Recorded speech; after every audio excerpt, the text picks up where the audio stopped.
안녕하십니까. 오승종 변호사입니다.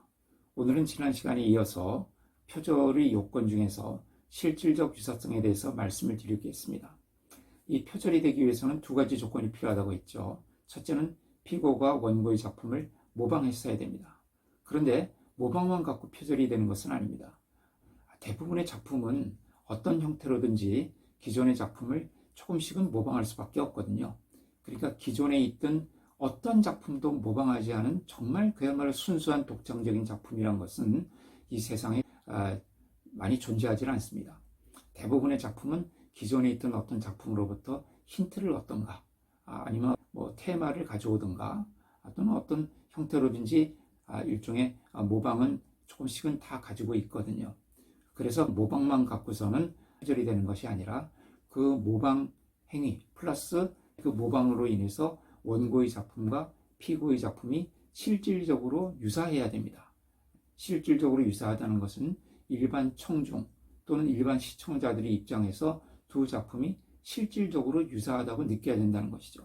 여기 그 실질적이라는 단어에 주의를 하셔야 되는데요. 그러니까 원고와 피고의 작품이 유사하다는 것만 갖고는 되지 않습니다. 그 유사성이 실질적인 정도에 이르러야 된다는 것이죠. 다시 말하면 실질적이라는 것은 사소하지 않다는 겁니다. 그러니까 두 작품 사이의 유사성이 사소한 정도를 넘어섰다. 그러니까 피고가 원고의 작품을 모방했다 하더라도 또 그래서 두 작품이 유사하다 하더라도 그 유사한 정도가 사소한 정도라면 그거는 저작권 침해로 보지 않겠다는 겁니다. 그 유사성의 정도가 실질적인 정도에 이르러야만 비로소 저작권 침해로 볼 수 있다는 것이죠. 그러면 이제 지난 두 번의 영상을 통해서 모방이란 무엇이고 또 그 모방을 판단하는 방법과 모방을 입증하는 방법에 대해서 말씀을 드렸죠. 그럼 이번 영상에서는 실질적 유사성을 판단하는 방법에 대해서 말씀을 드리도록 하겠습니다. 자, 여기 이제 이 슬라이드를 보고 한번 설명을 드리겠습니다. 기존 저작물에 의거했어요. 지금 모방을 했다는 것이죠. 모방을 해서 어떤 기존 작품을 수정해 나가는 단계를 한번 생각을 해보겠습니다. 첫 번째, 기존 원작, 즉 원고의 작품을 그대로 베끼는 그런 경우가 있겠죠. 이것이 이제 첫 번째 경우입니다. 그래서 원고의 작품과 피고의 작품을 비교해 보니까 완전히 똑같아요. 완전 동일입니다. 그 다음에 두 번째 단계로 원고의 작품을 조금 변경을 했어요.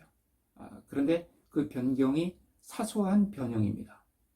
말하자면 새로운 창작성이 추가가 되질 않았습니다. 그러니까 원고의 작품을 똑같지는 않지만 약간 변형했지만 그 변형이 사소한 변형입니다. 그래서 그 새로운 창작성이 들어가지는 않았어요.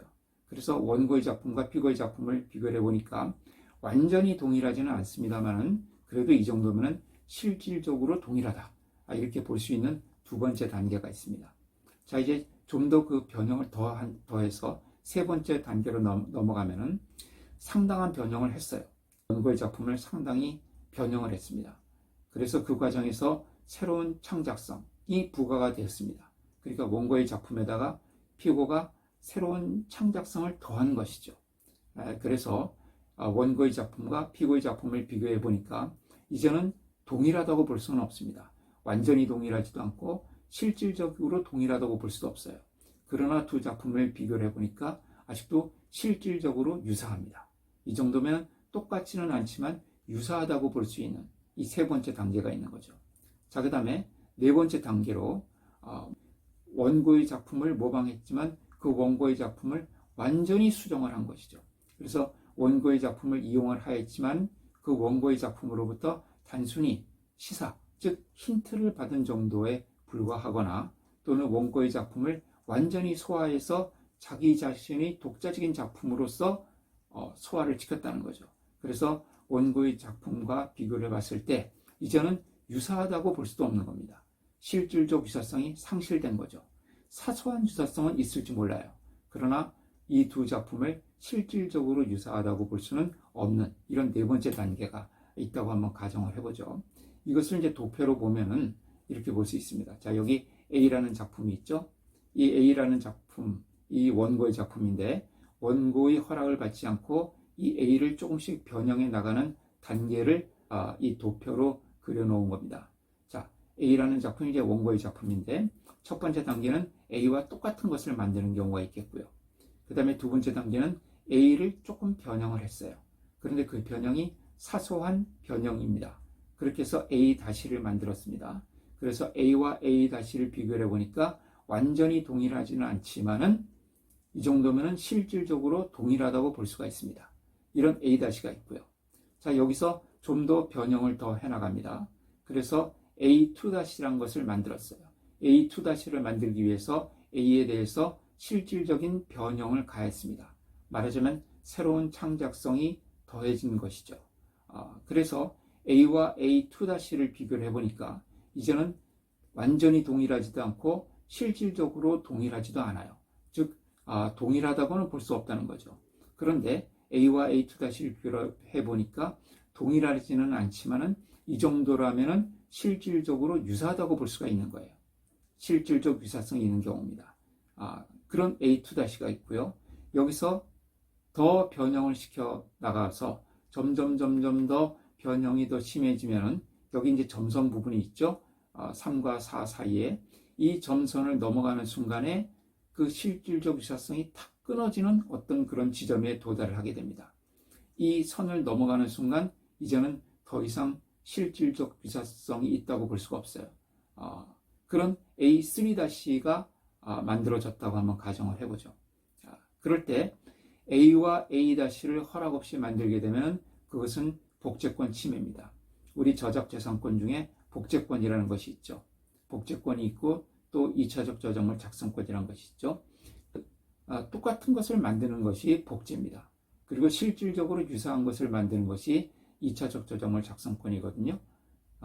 그래서 A와 A-를 허락 없이 만들게 되면 그것이 복제권 침해가 되는 것이고 A2-를 허락 없이 만들게 되면 그것은 2차적 저작물 작성권을 침해하는 것이 됩니다. 그럼 A3-를 허락 없이 만들게 되면 뭐가 될까요? 아무런 침해도 성립하지 않는 거죠. 이것은 허락이 없어도 마음대로 만들 수 있는 겁니다.